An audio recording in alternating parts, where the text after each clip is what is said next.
Cześć! Przyszły do mnie nowe skóry, fantastyczne i po prostu nie wysiedzę, dopóki czegoś z nich nie zrobię.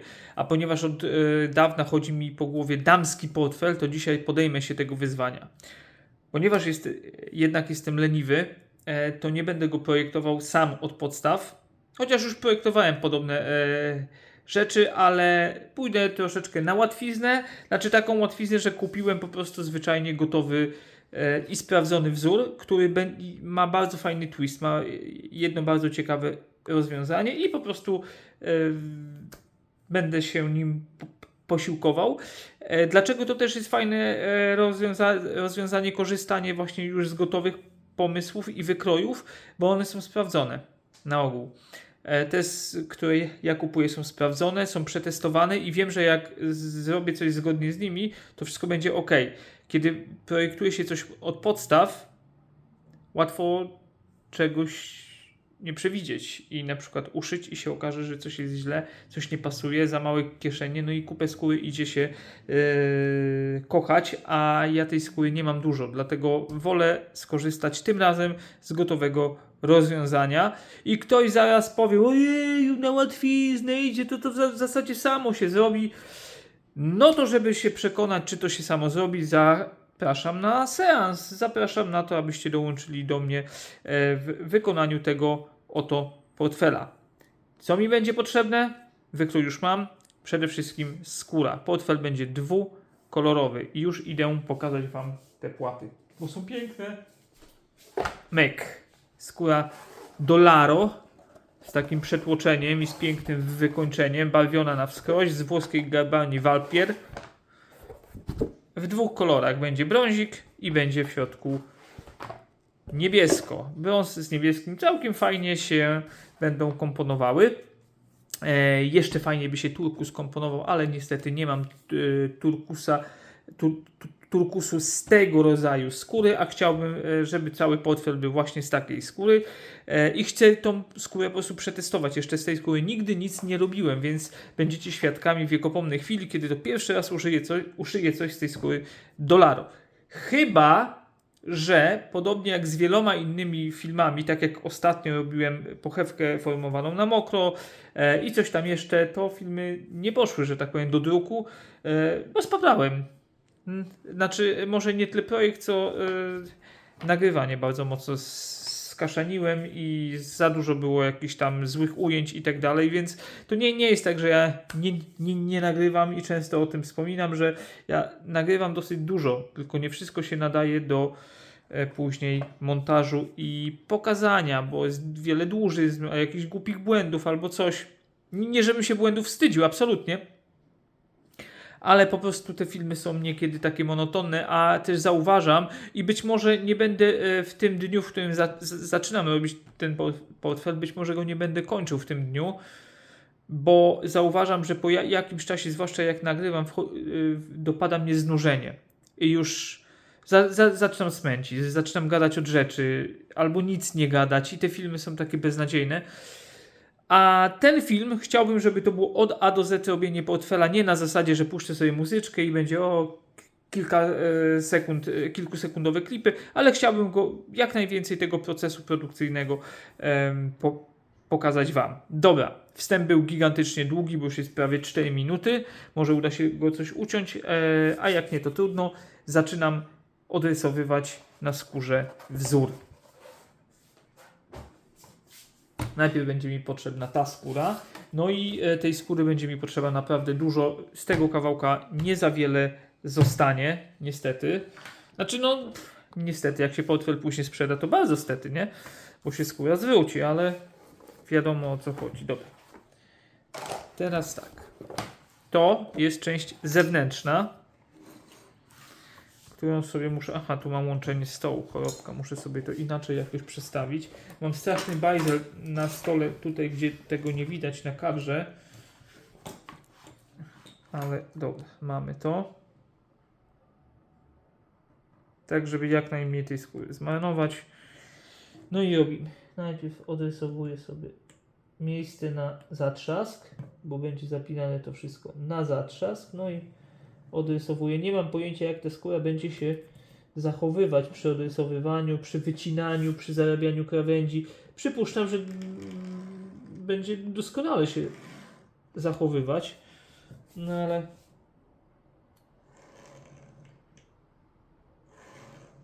ale to jest,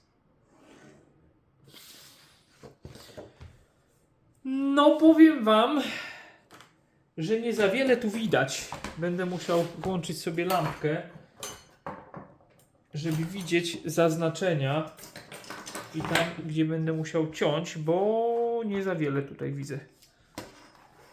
Także może być, że będą problemy z doświetleniem kadru, no ale no ta lampka mi tutaj będzie bardzo potrzebna.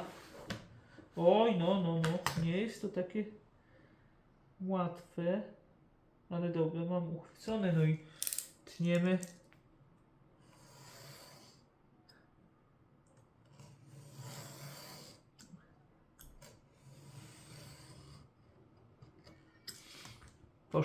Poszło. Teraz ta krawędź.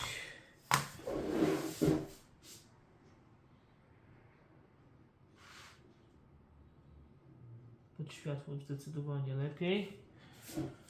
No i jedziemy. Jej, co mi tutaj tak kleszczy coś. Idę po inny przymiar i wymienię sobie w międzyczasie nożyk, ostrze w nożyku, bo mam wrażenie, że ono już jest mocno zużyte. A używam noży Olfy. Uważam, że są bardzo dobre. A niestety tutaj do takiego cięcia, zwłaszcza takiej skóry, która jest niezbyt mocno dostępna, ja ją zamawiam z zagranicy,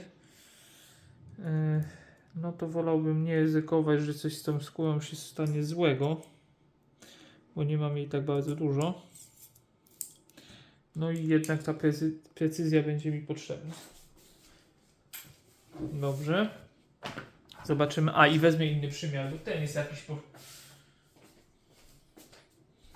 Ok, wracam z nowym przymiarem nieużywanym. Tamten mam wrażenie, już mam te brzegi takie jakieś poniszczone i gdzieś mi ten nóż haczy, może po prostu był nóż tępy, ale dopiero niedawno zmieniałem ostrze, więc no nie. W każdym razie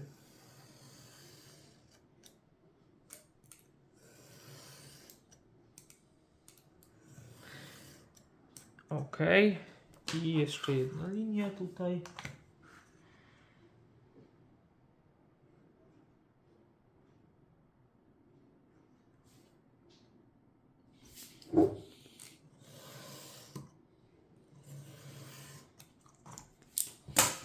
Jest wycięte. Jeszcze sobie jedną rzecz sprawdzę. Czy jest równo? Jest dobrze. Ok, to jeszcze się przyjdzie. Jak ja mam tu syf. Dobra, mamy ten fragment. Teraz muszę jeszcze wziąć wybijaczek i mam tu gdzieś zaznaczone miejsce, gdzie muszę, albo przynajmniej zaznaczałem i teraz tego nie widzę, gdzie muszę wybić miejsce pod zatrzask.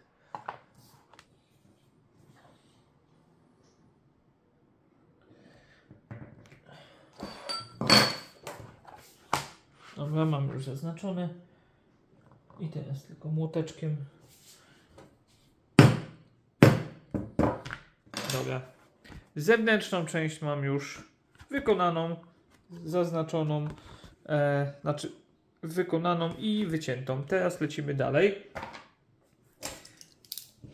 Dalej działamy na tym fragmencie skóry. Teraz to, co muszę zrobić, to wyciąć sobie kieszonki na kartę. O, tutaj może nawet i dwie mi takie wyjdą, ale byłoby miło. Sprawdźmy. Tak, uda się. Jak mądrze to wytnę, to będzie dobrze. Ok. A ponieważ tu miałem linię prostą, to i tu będę mógł tak sobie zrobić. Dobrze, super.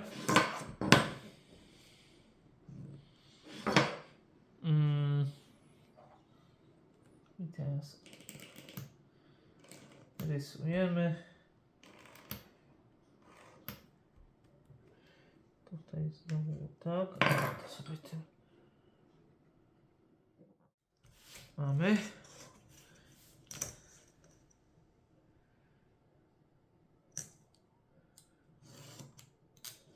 Tymi boczkami aż tak się nie przejmuję, bo one są na wyrost wycięte o kilka milimetrów, żeby można je później było, potem jak się już to złoży troszeczkę do kupy, dociąć sobie ładnie. Teraz tak. Mamy to i to jeszcze oczywiście nie jest koniec, bo teraz musimy zrobić coś takiego, co będzie też niełatwe, ale ja sobie to poradzę w ten sposób. Zrobię sobie tak. Uwaga, znowu będzie teraz łepetyna w kadrze. Mam. I teraz sobie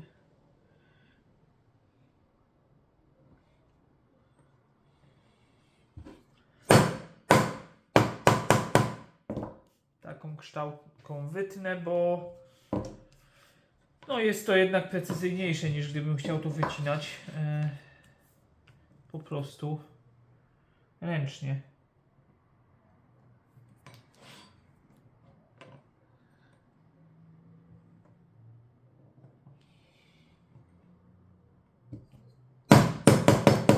A ten portfel właśnie będzie miał te kieszonki z takimi właśnie wycięciami. Oczywiście nie będą one tak chamsko zakończone jak tu, tylko je od razu będę wykańczał i zaoblał i to właśnie uczynię teraz. Tak, żeby już każda była gotowa. To jest 15. No i jedziemy.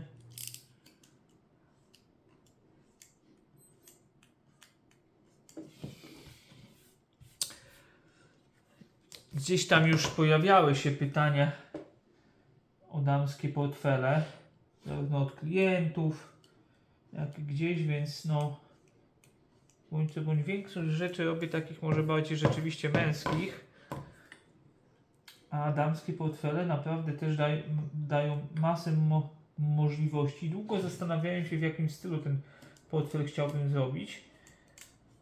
I mam pewien pomysł na taki portfel, który sam bym zaprojektował, natomiast na razie chciałbym spróbować swoich sił z tym właśnie projektem, bo bardzo mnie urzekł i bardzo mi się on podoba. Kieszonka wycięta, możemy ją odłożyć, usunąć syf i teraz możemy zająć się drugą kieszonką. Ok, mamy już wyciętą tę kieszeń, jeszcze sobie tutaj tylko te rogi troszeczkę dojadę, ale to już sobie machnę po prostu takim zaokrąglonym nożem.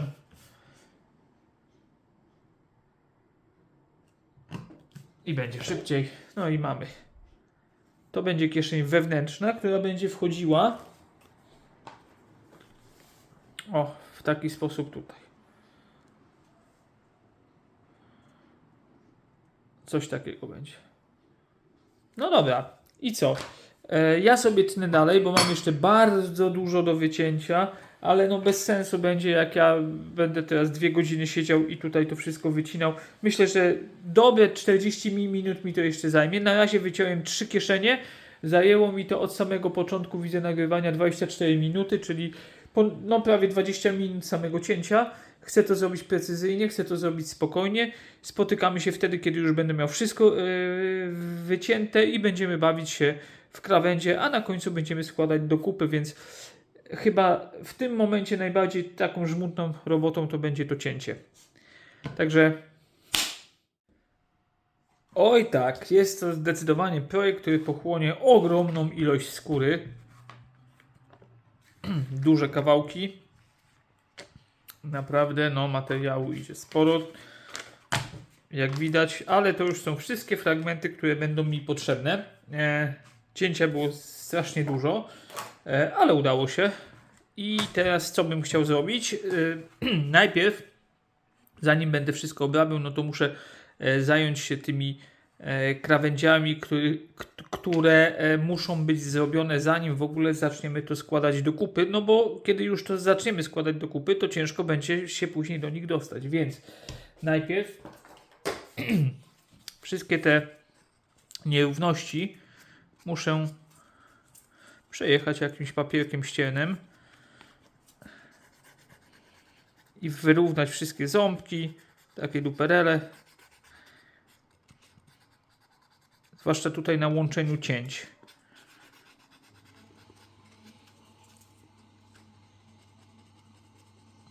Teraz mam założony papier 600.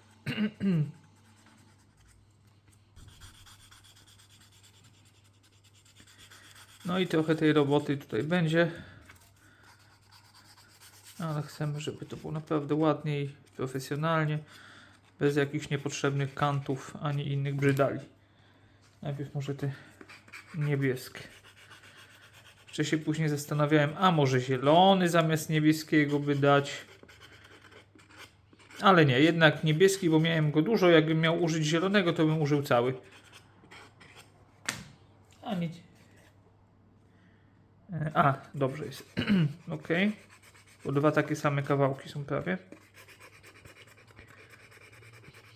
Tutaj, gdzie są linie proste, to nie muszę za wiele robić. Te niebieskie się cięło nieco trudniej. Bo troszkę mniej te linie na nich były widoczne. Po tym jak ja te krawędzie teraz tak wstępnie wygładzę, oczywiście będziemy używali edge bevelera, czy fazownika krawędzi. Boże, co za nazwa.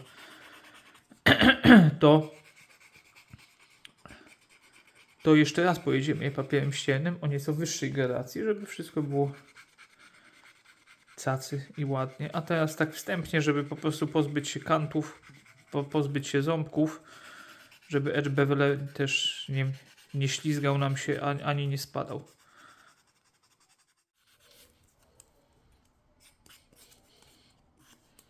I mamy to. Mamy wszystkie te krawędzie wstępnie zaoblone, wyprostowane. Teraz to, co muszę zrobić, to zadbać o te krawędzie zewnętrzne. Jaką ja tu mam grubość tej skóry? Jeszcze raz sobie sprawdźmy.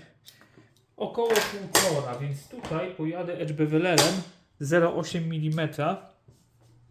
Wydaje mi się, że będzie on optymalny.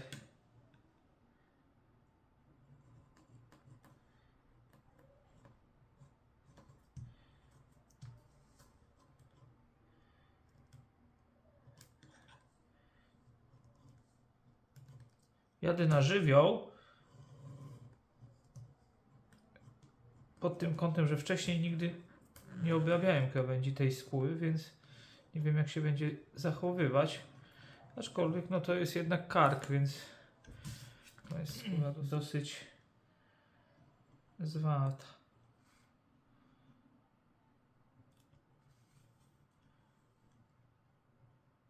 A edge beveler mam świeżo ostrzone, więc nie powinno być tutaj żadnych problemów. Żadnych ozdobnych rowków nie robię.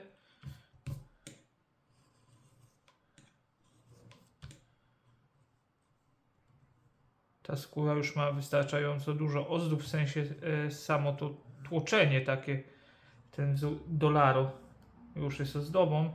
Drugą ozdobą będą szwy, więc nie będę sobie teraz zawracał głowy jakimiś rowkami, zwłaszcza, że tu jest sporo takich zaobleń i łatwo wtedy o błąd. Ok, mamy jedną. Teraz jedziemy z drugą. No i tak ze wszystkimi krawędziami, które już muszę mieć zawczasu przygotowane. Stawia ta skóra spory opór. No bo jest zwarta. To jest kark, to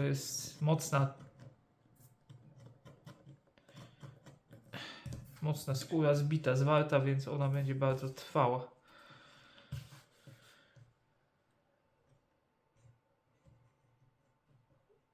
O ile Mizdra stawia duży opór, tak Liso ładnie się tnie. No, zawsze tak jest.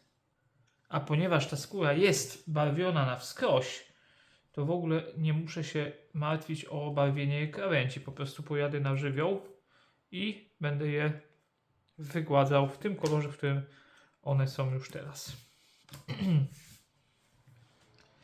Tutaj jeszcze jakby przeszkadzajką przy fazowaniu krawędzi jest sama faktura tej skóry. To przetłoczenie, no bo ta skóra jest góra, dół, w sensie, że jest tutaj nierówno, więc jak się prowadzi to narzędzie, to jest takie jakby wertepy, więc nie ułatwia to. Gdyby to była skóra gładka, to już byśmy dawno zapomnieli o temacie.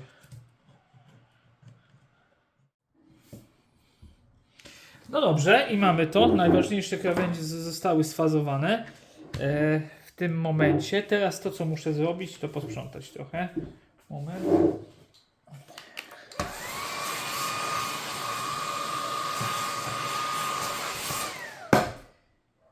I jedziemy teraz te krawędzie, które zostały już sfazowane. Troszeczkę musimy je jeszcze głasknąć papierem ściernym, więc idę po papier o wyższej gradacji. I mam tutaj papier 1500. Jeszcze sobie tutaj. Później pojedziemy jeszcze wyższą gradacją. Tak, żeby się upewnić, że wszystkie krawędzie będziemy mieli ładne.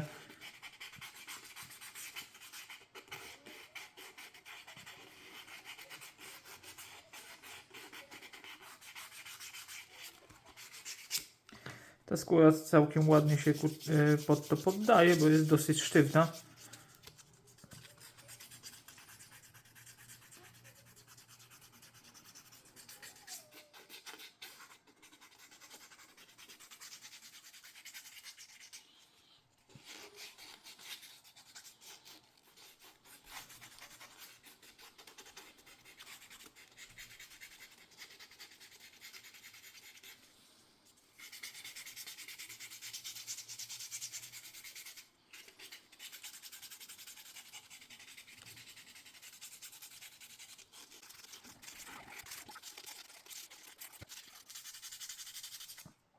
Ok, papier zużyty. No i powtarzamy wszystko jeszcze raz. Papierem 2500. Chciałem 2000 dać, ale nie mam. Gdzieś mi wyszedł.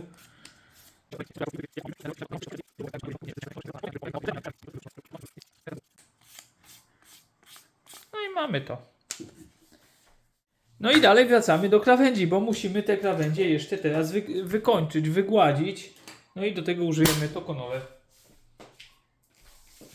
Czyli takiego preparatu na bazie wody, jakieś tam gumy, który te krawędzie nam ładnie pozwoli przygotować. Jakąś muszę mieć tutaj do wytarcia łap. I jedziemy, czyli smarujemy. W zasadzie na każdym moim filmie o tym mówię.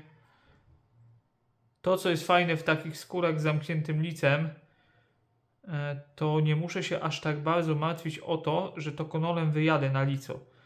Bo gdybym to zrobił na skórze surowej, niezabezpieczonej, to wtedy tokonole działa jak trochę taka guma i potrafi albo przebarwić tą skórę, albo zamknąć dostęp do jej środka, czyli na przykład skóra wtedy nie jest chłonna i nie jest skłonna łykać olej albo inne specyfiki, które chcielibyśmy zastosować. A tutaj to lice już mamy zamknięte, jedynie je tam przepolerujemy na końcu. Takim kawałkiem drewienka, może to być też szmatka. Niektórzy używają z tworzyw sztucznych albo metalowe urządzonko, które wytwarza tarcie, a więc ciepło. No i w ten sposób skóra się zasklepia i zabezpiecza.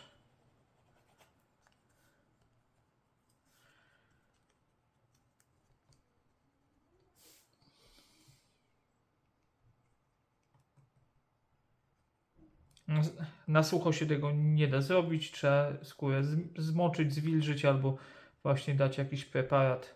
W tym przypadku jest to Tokonole.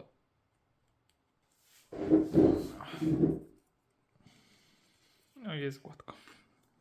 Od tych mniejszych części rozpocznę, bo są najbardziej upierdliwe. Ciężko się je trzyma w łapie. A później pojadę sobie resztę. To już zrobię poza wizją. Zasada jest znana. Wszystkie te krawędzie, które do tej pory szlifowałem, polerowałem, będę jeszcze właśnie zabezpieczał w ten sposób, więc to byłaby nuda to oglądać.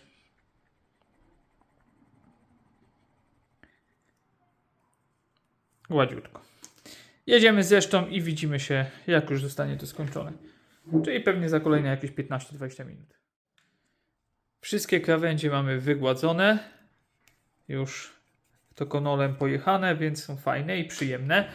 Niestety kiepsko mam ze światłem. Spróbuję włączyć jakąś lampę, ale i tak nie będzie idealnie. No trudno. Co teraz muszę zrobić? Najpierw złożymy bilonówkę. Żeby to zrobić, ja sobie wezmę ten mój wzór i sobie go tutaj przymontuję do mojej skóry i zaznaczę sobie miejsca, gdzie będę robił otwory pod szef. One są tutaj już na tym wykroju zaznaczone centralnie. Ja sobie zaznaczę jeden, drugi i trzeci, tak żeby mógł sobie wyznaczyć linię szwu i zrobię to linijką.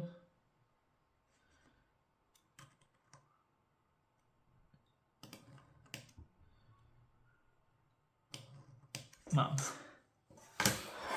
Teraz muszę sobie wziąć ten fragment skóry, który będzie robił mi kieszonkę, bo klapka tej bilonówki będzie wyposażona w kieszonkę. To jest taki fajny feature, właśnie taki fajny twist i zrobię to samo tu, że zaznaczę sobie, gdzie mam mieć zrobione otwory pod szef. Robię to dlatego, że tej skóry tutaj mam kilka milimetrów z każdej strony więcej. Ten fragment jest nieco dłuższy. I chcę to zrobić centralnie. A robię to po to, żeby później, kiedy już to skleję szyję, żeby móc sobie to odwrócić i wtedy odciąć nadmiar. Żeby nie było tak, że utnę jedno, drugie, trzecie, czwarte, a okaże się, że tu będę miał jakąś różnicę, szczególnie wtedy, kiedy to będzie nieco mniejsze niż to, bo wtedy będę musiał dociąć. Już wtedy mogą mi się skaszanić proporcje. Dlatego robię to w ten sposób. Ale tutaj będzie zatrzask, więc musimy ten zatrzask nabić. I teraz zastanawiam się, jaki kolor. Dałbym złoty najchętniej. Jednakoż mam te napy jakości nie najwyższej, jeśli chodzi o te małe. Dałbym mosiężny chętnie, ale mosiężne mam tylko duże. Dlatego dam mały, zwykły, klasyczny, srebrny zatrzask. A powód jest taki, że ze złotego prędzej czy później zlezie okładzina. I on się wtedy i tak zrobi taki srebrny, brzydki, niefajny, ale nie tak ładnie srebrny, tylko tak właśnie brzydko. Dlatego wolę już na dzień dobry dać zwykły, klasyczny, który nawet jak tam dostanie po tyłku wskutek używania, to nic mu się jakiegoś wielkiego nie stanie i zawsze będzie wyglądać dobrze. Ok. Kolejna sprawa, którą muszę zrobić, zanim to wszystko w ogóle zacznę składać, to muszę sobie zaznaczyć wysokość. O. Tu i tu. Bo chcę to przykleić najpierw. Ale zanim to przykleję, to ta skóra jest bardzo gładka. Jak tutaj dam klej, to on będzie złaził. Muszę tutaj zrobić coś takiego, żeby tę skórę nieco zmatowić. A wykonam to oczywiście pilniczkiem takim specjalnym do matowienia skóry. linijka będzie mi tu bardzo pomocna i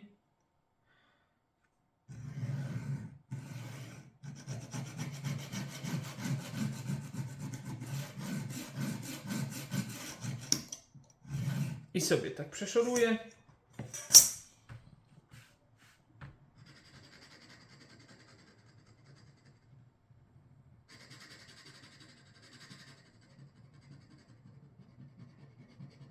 Na rogach troszeczkę więcej zjadę, bo będą zaokrąglone przecież.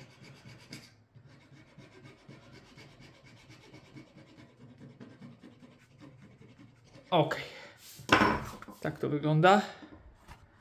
I teraz tutaj klej będzie się miał do czego przykleić. A to zaskoczenie. No i smarujemy klejem. Obie strony oczywiście. Trochę tego kleju tu trzeba dać. W ogóle wszystkiego tutaj pójdzie dużo. Dużo skóry, dużo nici, dużo kleju. Bo ten portfel będzie duży. I teraz się zastanawiam. Już jest parę godzin pracy. Jak ja go w ogóle będę chciał wycenić. Bo to nie są tanie rzeczy. Może w komentarzu podpowiecie, na ile wy. Oczywiście już po tym, jak film obejrzycie do końca, zobaczycie, jak ten portfel wygląda, czy mi on w ogóle wyszedł, czy to jest fajna rzecz, czy jakiś badziew waszym zdaniem, znaczy w sensie, czy designem, czy wykonaniem, bo może ja tu fuszery odwalę. To dajcie znać, ile wy uważacie, że taki portfel powinien kosztować. Wiadomo, każdy rzemieślnik wycenia swoją pracę inaczej, tak?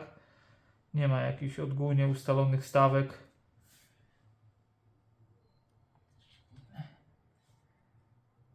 Jednego zadowoli ta kwota, innego inna.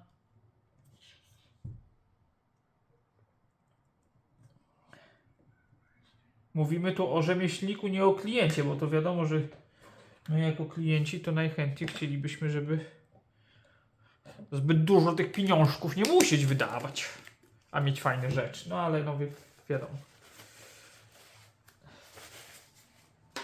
Tak się niestety nie zawsze da. To, co teraz zrobię, to poczekam. Cierpliwie poczekam, aż klej troszeczkę przeschnie. Nie ma się co spieszyć. I będę musiał jak najprościej, jak najbardziej prosto sobie to wszystko przykleić. Bardzo pomocne będą te dżigi.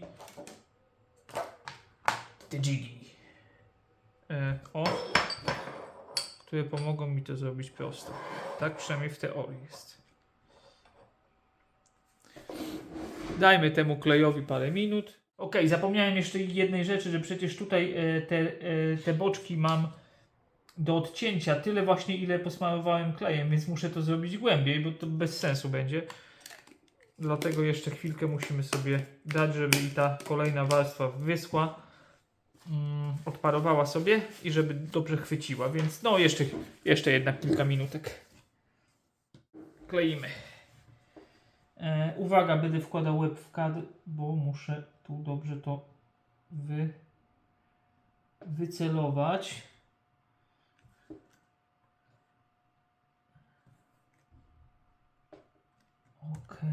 Okej, jest. Mamy to. Idę po narzędzie.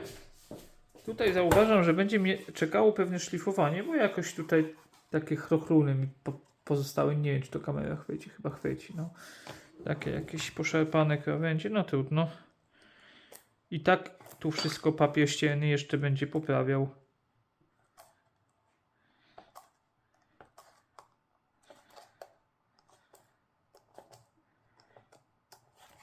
Teraz sprawiam, żeby ten klej dobrze chwycił. No i mamy to. To jest fragment naszej bilonówki. To będzie jej wieko, czyli jej klapka. Tak trochę przewrotnie. To, co muszę teraz zrobić, to właśnie podcinać te nadmiary, końcówki, żeby to ładnie wyprostować. I odcinamy nadmiary.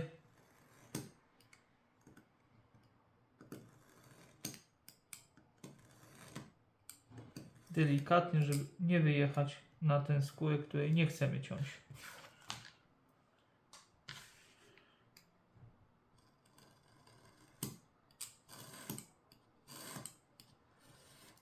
Ok. Teraz musimy zrobić zaoblenia, które wykonamy narzędziem, które gdzieś zgubiłem już, jak zawsze. To jest 15, czy o, które wykonamy sobie tym.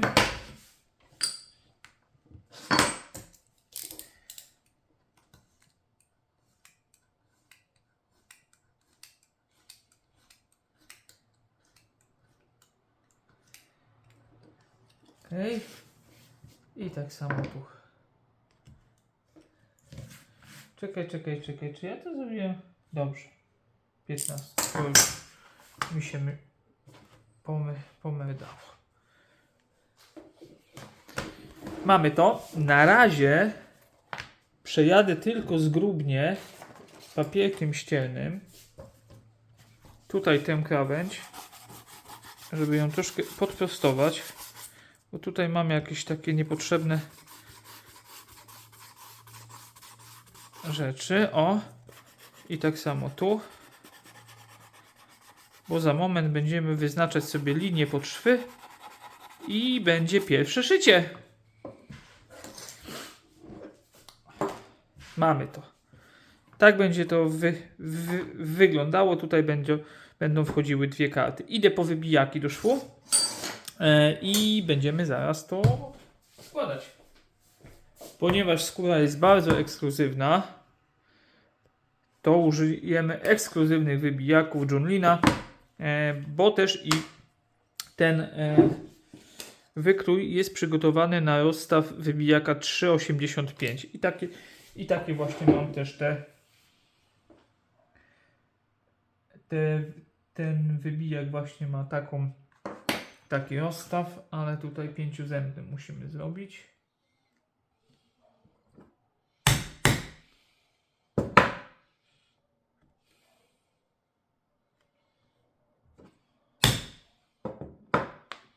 Jak masełko. I dziurki mam wykonane. Nie są to bardzo duże dziurki, właśnie o to mi chodzi. I teraz najważniejsza sprawa, bo to już chcę zszyć. Zanim będę szył to chcę zszyć tę część. Teraz muszę się zastanowić, jakich w ogóle chcę użyć nici, bo to, że będą to nici delikatne, cienkie, to ja już wiem, ale kolor. Bo mam do dyspozycji, jeśli chodzi o delikatne nici, chcę użyć nici cieńszych niż 0,6 mm, a nie chcę 0,6 użyć. Też byłyby ok, ale chciałbym użyć nieco delikatniejszych i zastanawiam się, jaki tutaj kolor będzie dobry. Chyba damy beż, bo beż będzie fajnie współdziałał zarówno z brązem, jak i z tym niebieskim. Beż, ewentualnie ten pomarańcz, który po zszyciu on też jest taki jasny, on bardziej wtedy wchodzi w beż. Na rolce on wygląda znacznie ciemniej niż później przy szyciu i obie są 0,45 mm, ale damy ten. Po prostu klasyczny beżyk. Moim zdaniem będzie fajnie rozświetlał i będzie ładnie widoczny i będzie dobrym tutaj uzupełnieniem. Problem jest taki, że wszystkie igły do szycia takimi drobnymi nićmi niestety mi się połamały. Została mi jedna, a to jest szycie na 2 igły, więc niestety będę musiał działać tymi igłami grubszymi, więc troszkę będzie mnie to wkurzało i troszkę będzie mordęgi z tym.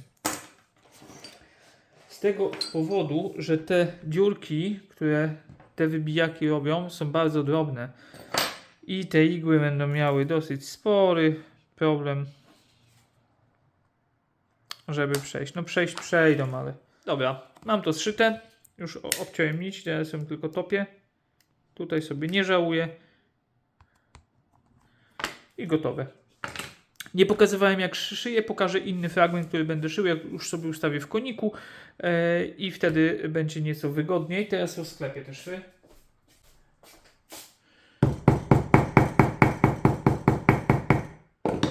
I wygląda to tak.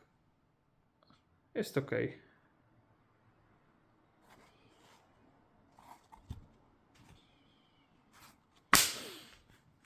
I tutaj już karty się ładnie zmieszczą. Teraz wyznaczę sobie otwory, znaczy linie pod otwory. I wykonam to czymś takim. On ma już na stałe ustawioną 4 mm odległość, bo tutaj cały projekt zakłada 4 mm, znaczy, że szwy są 4 mm od krawędzi i tak właśnie zrobię tutaj, czyli zaznaczę sobie to na skórze. I właśnie po tej linii będę prowadził linię szwu. I tak będę wybijał otwory. Jest widoczna? Jest widoczna ta linia i po tej linii będę jechał. Teraz sobie ustawię wszystko inne, no i biorę wybijaki i będę sobie tutaj działał. Nic nie będę gadał, a wy sobie będziecie widzieli, jak ja sobie tutaj to robię.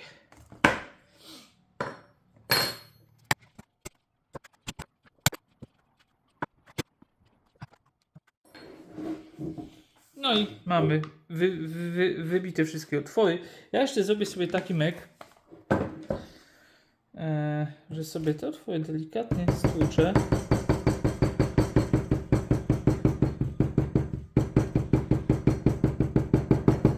O, żeby je nieco zasklepić. I teraz jak będę je szył, to co prawda będzie mi nieco ciężej, ale te otwory będą bardziej ciasne i nić będzie lepiej wchodziła, lepiej się będzie układała. Gdy otwory są zbyt luźne, to fakt, dużo łatwiej się szyje, bo igła przechodzi bez problemu.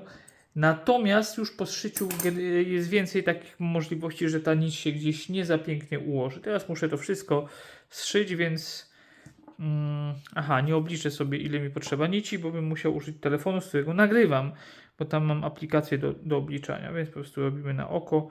Raz, 2, 3, 4 i kawałeczek, 4,5 długości niech będzie. Nabijamy nici i za chwilę, gdzieś w połowie pewnie zrobię kadr na szycie i jaką metodą szyję. I to w zasadzie będzie jedyny moment, gdzie będę to pokazywał. Podobnie jak już sobie odpuszczę pokazywanie gdzieś tam kolejnych etapów wybijania otworów, bo to nuda będzie. Tylko po prostu będę mówił, co w jakiej kolejności robię. I teraz w zasadzie chyba film nieco przyspieszy, bo dużo takich rzeczy będzie powtarzalnych. A to, co będzie jakiegoś niepowtarzalnego czy niestandardowego, to oczywiście pokażę. Dobra, ale żeby te nie przedłużać i żeby się nie rozproszyć. Dobra. Widzimy się na szyciu. No dobra, spotykamy się już w zasadzie końcówka szycia, no bo tutaj nie będzie wiele do pokazania i będzie to ciężka robota, bo mam tutaj bardzo mało miejsca. No to co? Robię tak, że wbijam igłę, przeciągam ją, napinam ją tak trochę w dół. Zaraz pokażę, jak to wygląda z drugiej strony. Szukam tamtej, która mi uciekła i wbijam z powrotem od drugiej strony tę drugą igłę. O, tutaj, nie? Teraz sprawdzam, czy mi się igła nie zacięła. Nie. Jest ok. I teraz tę igłę nić przerzucam ponad tą. Wyciągam z powrotem. No i zaciągam. I jeszcze raz wbijam.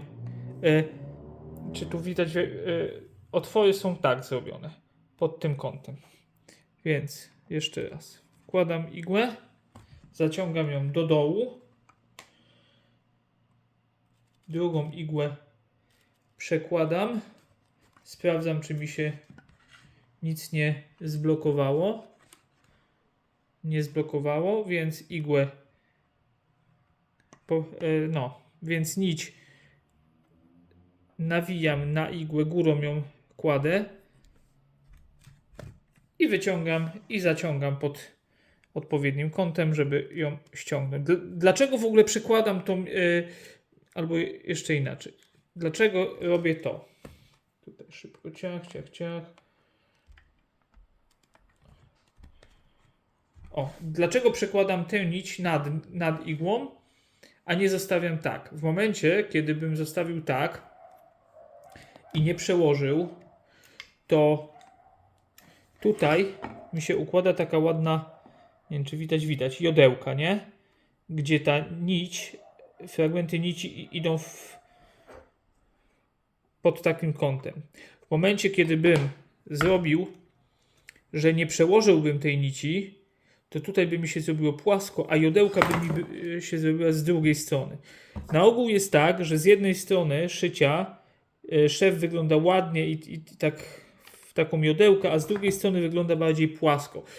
Przy mizdrzy, jak to jest mizdra, no to nigdy nie będzie wyglądało idealnie, bo mizdra jest miększa. I ta nić tam się bardziej wrzyna. Natomiast gdybym raz zrobił tak, raz zrobił tak, to bym miał ten szef bardzo postrzępiony. Gdybym cały szef zrobił tak, że bez tego zawijania, to z tej strony bym miał szef bardziej płaski, a z drugiej strony, na tej niewidocznej stronie byłby ładniejszy. Niestety, przy takim szyciu szef przeważnie z jednej strony wygląda nieco ładniej. A jak to wygląda z drugiej strony?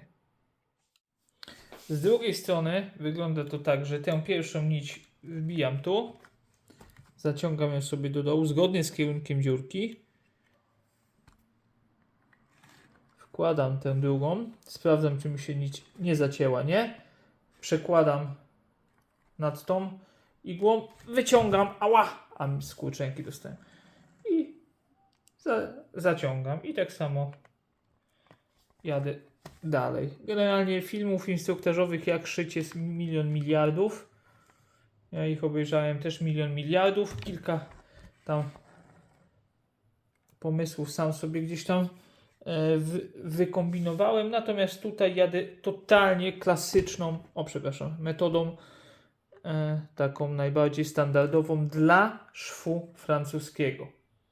Czyli kiedy dziurki pod szwy są nie w kształcie takiego jakby diamenciku, tylko właśnie kiedy są w kształcie po prostu takich kreseczek płaskich, nazwijmy to.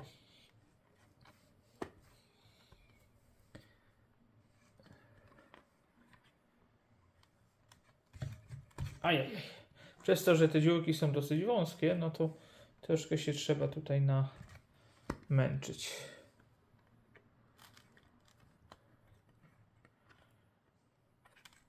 Oczywiście, kiedy ja sobie już mam to wszystko w koniku rymarskim, tak w takiej pozycji wygodnej, to idzie znacznie szybciej niż tutaj pokazuję, bo jedna rzecz, że obijam się non stop o kamerę, druga rzecz, że mam tutaj bardzo mało przestrzeni, no to fakt. Natomiast teraz jest taka sytuacja, że musimy zakończyć szef. No i chcę zrobić tak, żeby ten szef tutaj był podwójny, nie? Żeby to wszystko wzmocnić, więc przekładam sobie nić i tym razem, bo idzie już w drugą stronę, zaciągam w drugą mańkę, no i tutaj przekładam sobie tę igłę. Trudno mi jest to tak tutaj jakby wytłumaczyć. Wyciągam, no i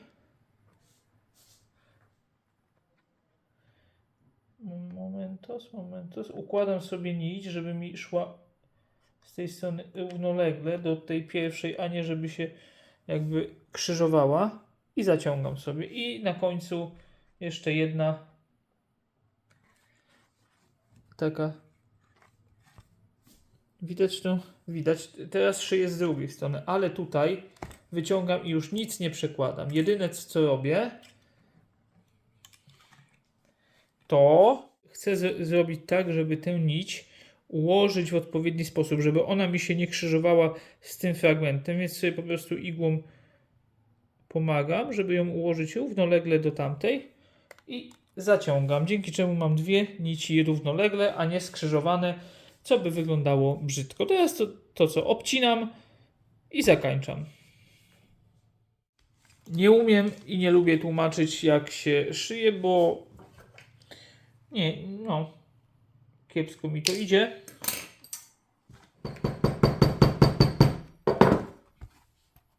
I tak wygląda finalnie szef. Moim zdaniem jest ładnie. Dobrze to wygląda.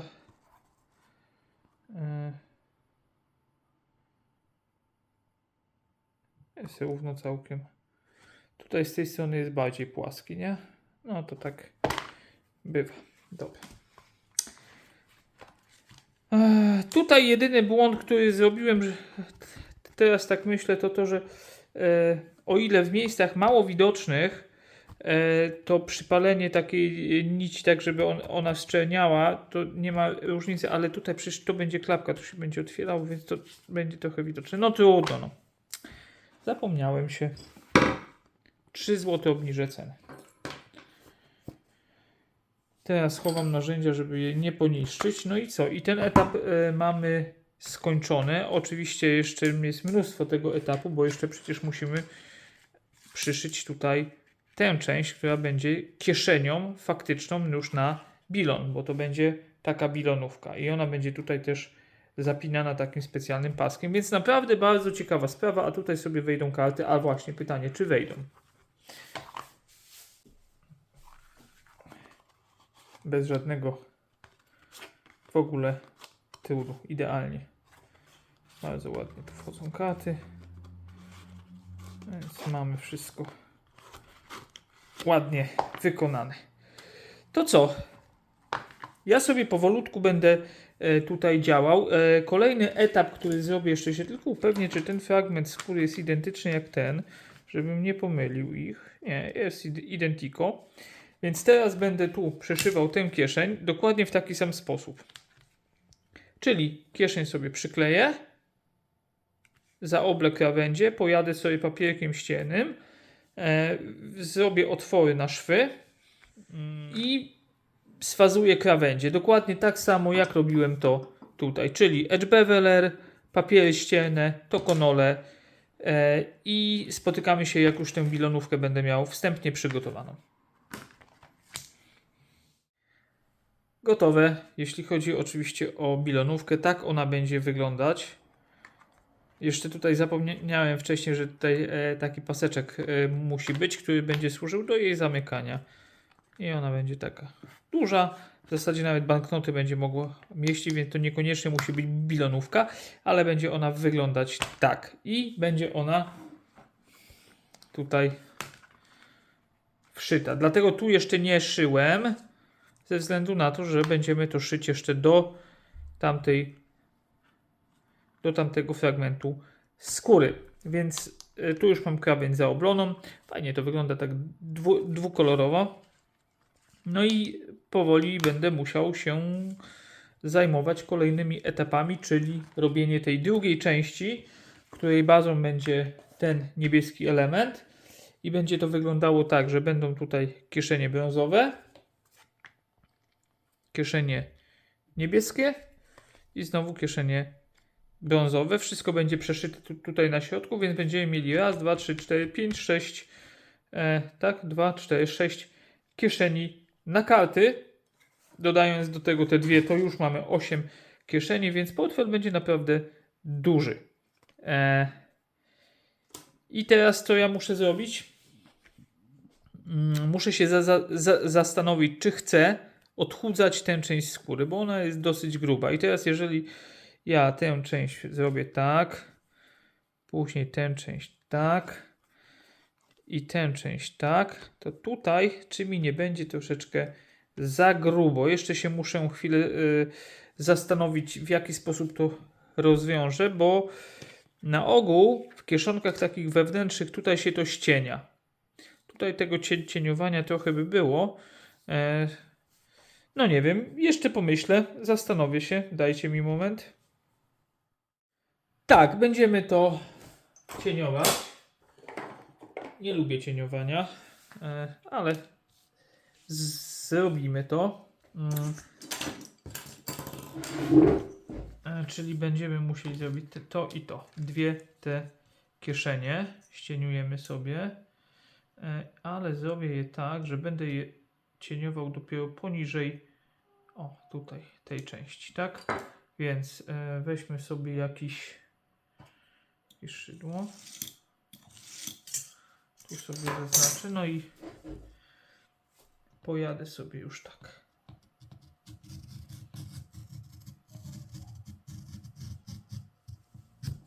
O. A z drugiej strony pojadę tu.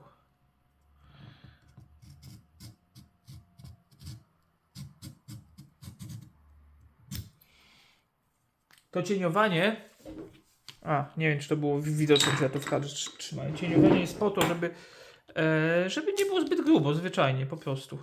Nie ma tu wielkiej filozofii.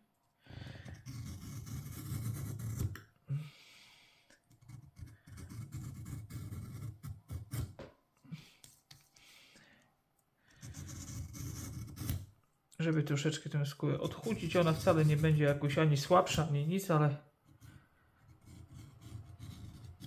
mniej tam się to będzie tak wypiętrzać brzydko. No i co? I jeszcze raz pojedziemy. Bo gdybyśmy sobie teraz zmierzyli grubość tej skóry, jakbym tylko znalazł miernik w tym bajzu, który tutaj wyprodukowałem, to grubość tej skóry to jest 1,5 mm. Po odchudzeniu tutaj mamy 1,2, więc jeszcze sporo odchudzania będzie. W ten sposób mógłbym. Chociaż nie, to będzie trudne. Lepiej chyba to robić tak. O, tu jeszcze czuję.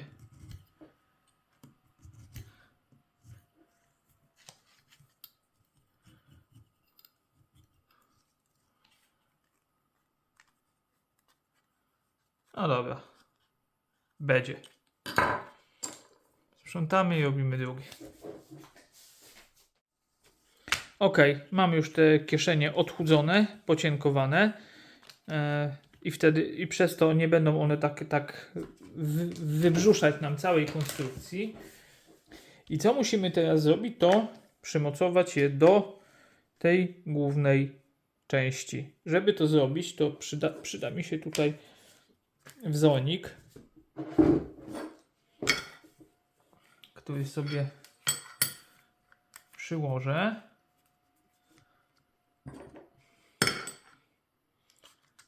O, tak, żeby było równo i dobrze. I pozaznaczam sobie te dziurki. Pierwszą i dajmy na to którąś tam z kolejnych, żeby wiedzieć, jak będzie mi szła linia szwu tych kieszonek wewnętrznych. Kilka sobie dziurek zaznaczę, żeby łatwiej mi było zrobić prostą linię.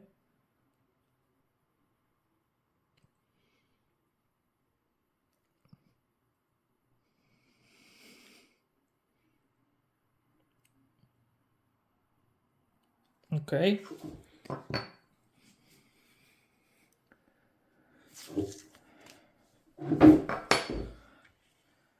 Mam to i teraz mogę sobie linijeczką ładnie te linie odwzorować, odrysować. To będzie moja linia tych szwów wewnętrznych. O, mamy jedno i mamy drugie. I tak samo zrobimy z tym.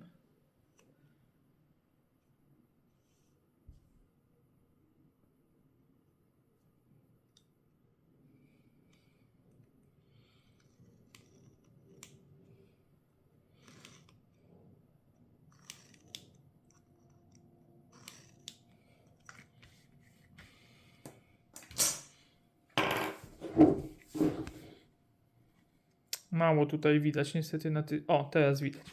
I teraz to, co zrobię, to te ryski, które sobie wykonałem, troszeczkę je tutaj poruszę, bo tu będziemy kleić. I musimy mieć do czego ten klej przyczepić.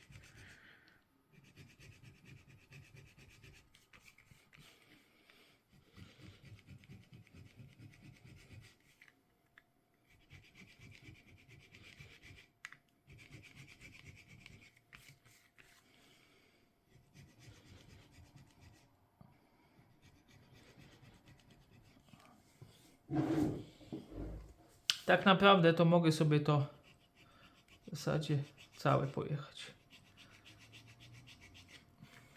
Tak, już mamy to poruszone. Teraz dajemy klej. Jeszcze sobie to odpylę.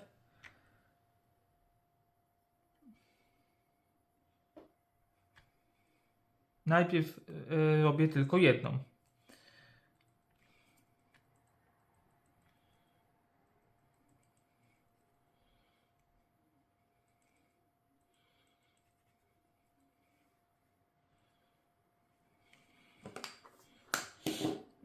I to będzie, która? Brązowa? Brązowa to będzie.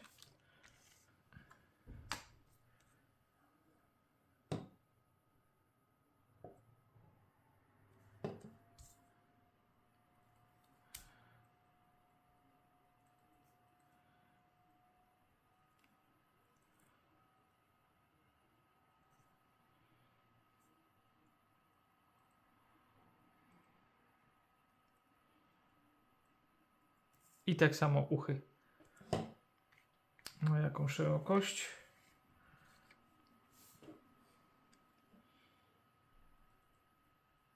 Damy jakoś tak. I tak. I podobnie tutaj. Muszę już sobie zaznaczyć, gdzie będzie mi ta kieszeń szła, więc sobie to przyłożę. I już wiem, że w zasadzie tutaj to całość mogę poruszyć, ale najpierw sobie to zaznaczę tak. Tu będzie mi szła ta pierwsza kieszeń, tu będzie mi szła druga.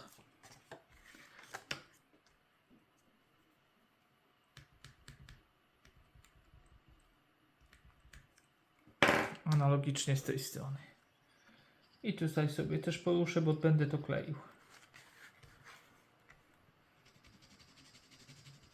W zasadzie to już mogę zrobić całość, bo to będzie klejone po całości.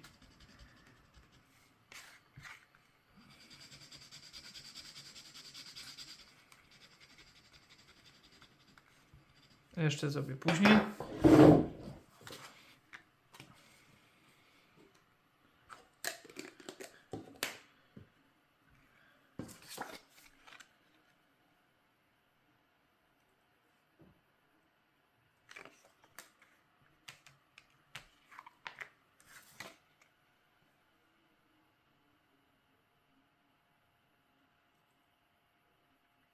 No i mamy.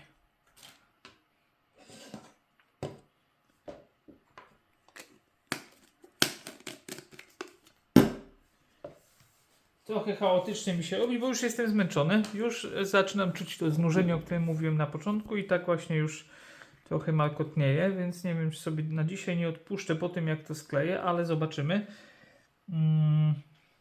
Teraz chciałbym to mądrze zszyć, mądrze przykleić.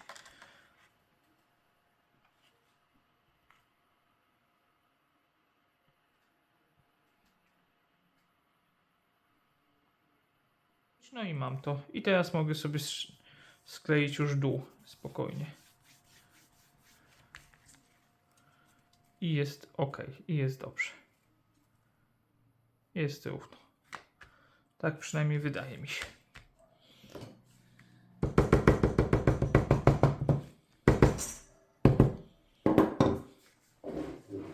I mam to przyszyte. Teraz to, co muszę zrobić, to wyznaczyć sobie te linie, które wcześniej sobie wyznaczałem. W zasadzie trochę niepotrzebnie, ale to już nie będzie problem żaden.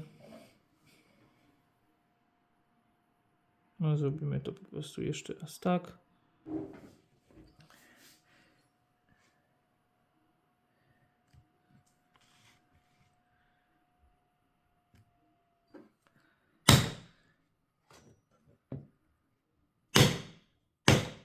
Dobra, ja sobie te otwory wybiję, zszyję to wszystko, i w ten sam sposób przykleję też drugą kieszeń, więc po prostu już wrócę, jak będę miał gotowe. No dobra, teraz bez statywu, bo nic nie robię, tylko pokazuję, jak to wygląda po zszyciu. Są te dwie kieszenie i zaraz przyczepiamy, przyklejamy tę część. No i później będziemy to obszywać tutaj, żeby podzielić te kieszenie i żeby to przymocować. No i porobimy te wszystkie brzegi, żeby przygotować to już do ostatecznego montażu na warstwie wierzchniej. Mamy już zszytą, sklejone, zszyte i podobnie mamy tutaj. I jak to będzie wyglądać finalnie? Finalnie będzie to wyglądać tak, że będziemy mieli tutaj te kieszenie, a tutaj taką bilonówkę. I wszystko będzie się zamykać tak. I jeszcze będzie tutaj paseczek, który wszystko będzie domykał. W sumie można byłoby go zrobić niebieskiego. Nie, zrobimy brązowego, żeby z zewnątrz było w taki dosyć stonowany sposób, a w środku troszeczkę takiego twistu. Jakie elementy będę musiał teraz przygotować i zrobić?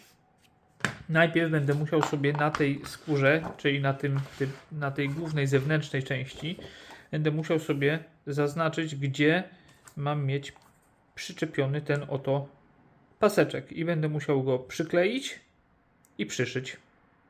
Nie. Będzie tylko przyszyty tutaj. Tu nie będzie przyszyty. Jeszcze sobie sprawdziłem teraz na wykroju, żeby się upewnić, więc już teraz wiem. No i co? I to, co sobie teraz zrobię, to po prostu na tej skórze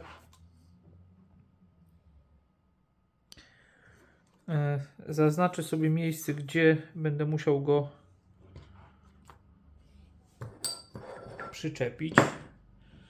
Będę się tymi rzeczami wspomagał, żeby było równo. Jest. I teraz bierę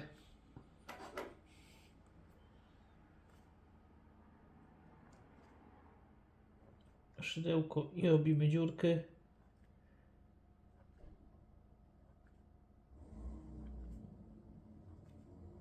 Ok. Mamy sobie to. I tutaj zrobię dokładnie to samo. Też sobie zaznaczę, jak to ma iść. I teraz zrobimy tu dziurki i to zszyjemy. To nie musi być jakoś mocno sklejone, bo to i tak będzie się trzymało na szwie. To też tutaj nie będą pracowały takie wielkie siły.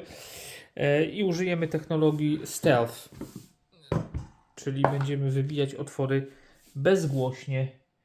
Bo te wybijaki są na tyle ostre, że mogę to bez trudu robić w taki sposób.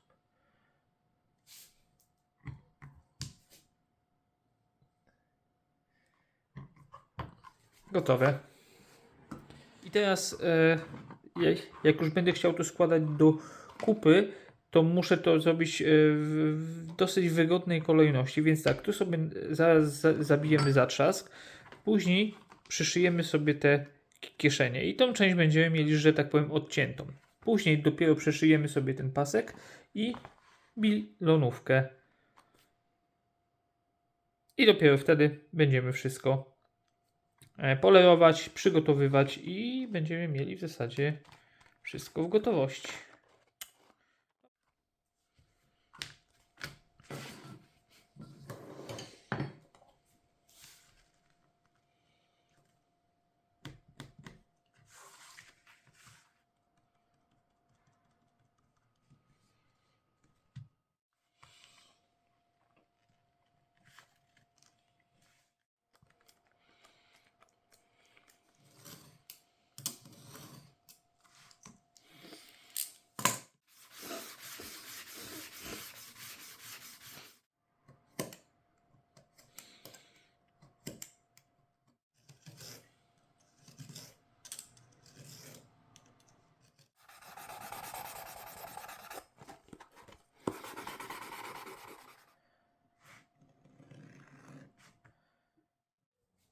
No dobra, witam innego dnia, bo niestety wtedy nie dałem już do końca rady. Jedyne co udało mi się zrobić to przeszyć tę kieszeń tutaj, cały ten zespół kieszeni i przykleić bilonówkę już tutaj do końca. Ten paseczek też jest już przyszyty i wstępnie zrobiłem krawędzie, czyli przeszlifowałem, później sfazowałem krawędzie, później papierem ściennym 320, 600, 1500, a później tokonole i to nie jest jeszcze gotowe, bo jak tutaj pewnie zauważymy, tu będzie to widoczne, tu trochę jest, ta niebieska skóra jest tak jakby delikatnie w głąb, nie jest to idealnie równe. Dlatego jeszcze tutaj będzie trochę pracy papierami ściennymi. Znowu pojadę tutaj jakąś 240, żeby to zrównać całkowicie i później znowu 600, 1000 czy tam 1500, 2000, tokonole i 2500 i jeszcze raz tokonole, bo chciałbym, żeby finalny efekt był naprawdę dobry. Ten paseczek już czeka w zasadzie tylko na to, aż nabijemy mu zatrzask, to zrobimy to na samym kompletnie końcu, jako taka wisienka na torcie. Zastanawiam się, czy on nie będzie za długi, ale chyba nie, bo przecież portfel teraz jest pusty, a on będzie finalnie wypchany. Tu wejdą karty, będą jakieś banknoty, tu będzie jakiś bilon, tutaj też będą banknoty, bo to jest taka jedna długa kieszeń, dlatego on będzie się, jak się będzie zamykał, to będzie miał się gdzie tutaj rozszerzyć, dlatego nie bałbym się o to. I też zauważyłem tutaj na skórze, to jest pierdółka. Gdzie to jest tu w tym miejscu? O, jest takie delikatne przebarwienie, rozjaśnienie. No trudno. Skóra jest materiałem naturalnym, była gdzieś tam na zwierzęciu, może miał tu jakąś rankę, nie wiem, może to jest jakiś fragment blizny. Natomiast wydaje się, że portfelik będzie całkiem znośny, co? To co? To przygotujmy go już do końca. W zasadzie to już jest totalny fajrant, nie? Już tutaj z tych prac zbyt wiele nie będę mógł czy musiał pokazywać. To co teraz zrobimy, to tutaj wcześniej przygotowałem sobie tę kieszeń i wybiłem w niej dziurki, otwory na szwy. Teraz po przyszyciu muszę te otwory jeszcze raz tutaj jakby może nie tyle poprawiać, co sprawić, żeby one przeszły na tę część skóry. Więc teraz po prostu chcemy to poprawiać. A jak wyglądają szwy? Wewnątrz wyglądają tak, a zewnątrz wyglądają tak. Dobrze wyglądają te drobne wybijaki, naprawdę robią fajną robotę, więc po prostu jedziemy na żywioł z koksem i nie ma tutaj zbyt wielkiej filozofii. Akurat już dziury mam wybite, więc robię tak, że niedużo tych zębów wychodzi mi na drugą stronę, celowo, bo chcę, żeby te dziury nie były takie ogromne.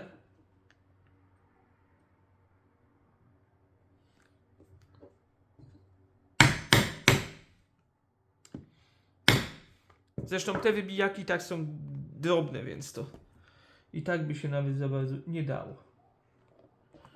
O, panie.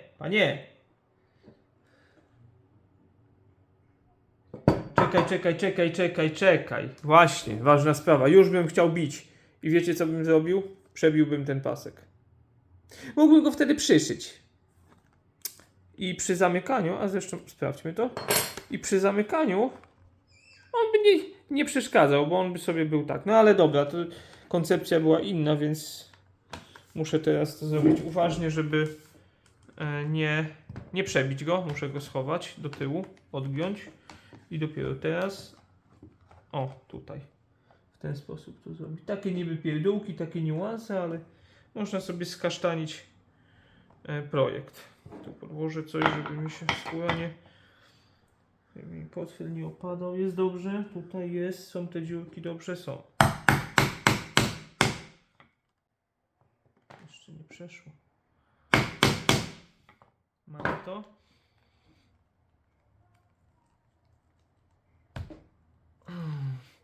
Ponieważ te wybijaki są dosyć delikatne i te zęby nie są grube, to wolę unikać tak wyciągania, tak machając lewo-prawo, bo można zrobić bubę i krzywdę.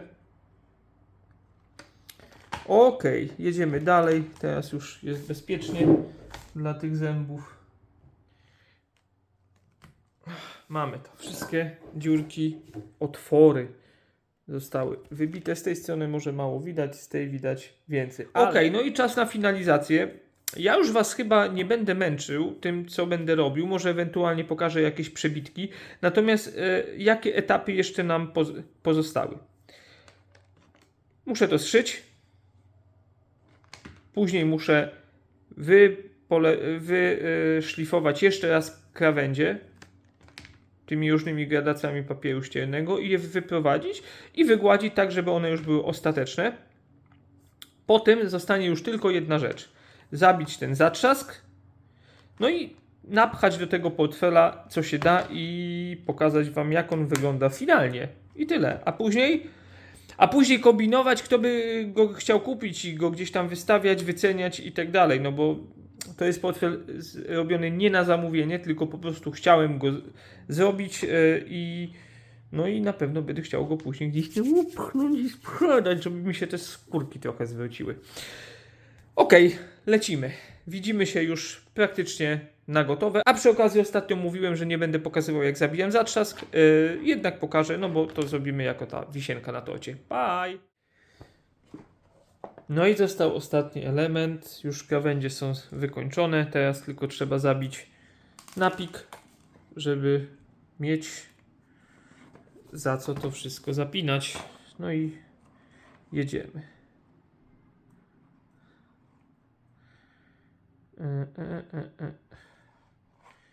Tutaj bez wielkiej filozofii. To nie jest mocny nap, więc nie muszę tutaj żadnej podkładki wielkiej dawać, skórzanej,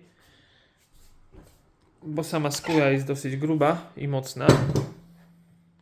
I tym sposobem mamy całość zrobioną i prezentuje się ona tak.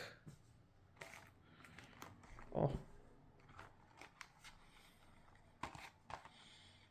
Porządny kawał portfela, taki fajny, sztywniutki jest. No i jak w nim będą się układać karty? Może zróbmy test, skoro już to mamy wszystko zrobione.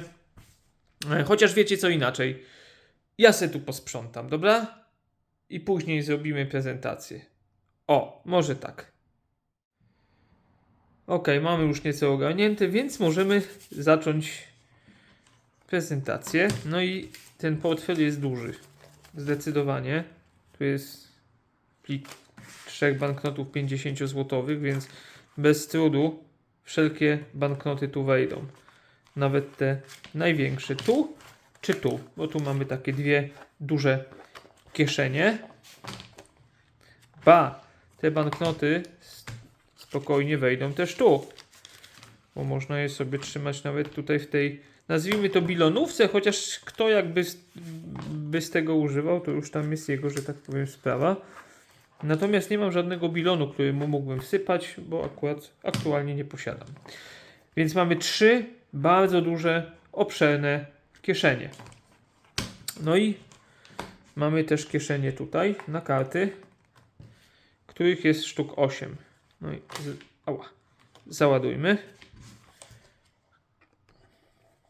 Wchodzą bez żadnego problemu. Ja jeszcze sobie już poza kamerą taką kostką rymarską przejechałem sobie tutaj w środku, żeby porozdzielać ewentualnie jakieś pozostałości kleju, który mógłby to troszkę za bardzo wyleść i blokować karty, więc to już mamy ogarnięte.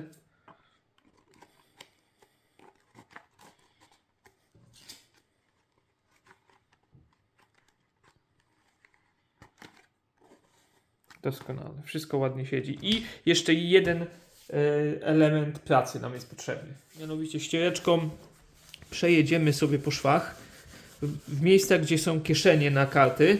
Chodzi o to, że tarcie, które tutaj robimy, spowoduje też i podgrzanie tej skóry i ona się troszeczkę ładniej ułoży do trzymania tych kart. Nieco się może nie tyle rozciągnie, co po prostu lepiej się ułoży i będzie później łatwiej te karty wyciągać. No dobra, mamy to wykonane. Czy to się zamknie? Bez trudu. Żadnego. No i damski portfel jest gotowy. Jeszcze jednej rzeczy tu nie ma. Choroba, zapomniałem. Logo. Nie dałem swojego logo. Gdzieś będę musiał je wybić, ale to już zrobię pewnie poza kadrem. Ale wygląda tak. Jest gotowy do użycia. No i teraz trzeba go gdzieś opchnąć. Fajnie jest. Naprawdę bardzo fajny projekt. Myślę, że taki portfel będzie i fajnym dodatkiem, i czymś ładnym, i praktycznym, bo sporo tych kart się zmieści, a kobiety często właśnie korzystają. Tutaj jakieś tam Sinseje, Orseje, czy tam inne jakieś tam C&D'e, czy inne karty lojalnościowe, więc spoko. I design dosyć nietuzinkowy, bo ta kieszeń jednocześnie trzyma w sobie karty, więc nie ma tutaj żadnych suwaków. Zrobię kiedyś też taki na suwak, natomiast muszę kupić dobry suwak. A tymczasem bardzo dziękuję za cierpliwe oglądanie, jeśli dotrwałeś do końca, bo to był bardzo, bardzo długi film, z pewnością dosyć chaotyczny. Ale cóż, takie są moje filmy. Ja nie jestem youtuberem, nie mam scenariusza, po prostu jadę i robię, a niekiedy pewne rozwiązania przychodzą mi, że tak powiem, do głowy na żywca. Także to tak wygląda. Dzięki jeszcze raz, na razie, cześć.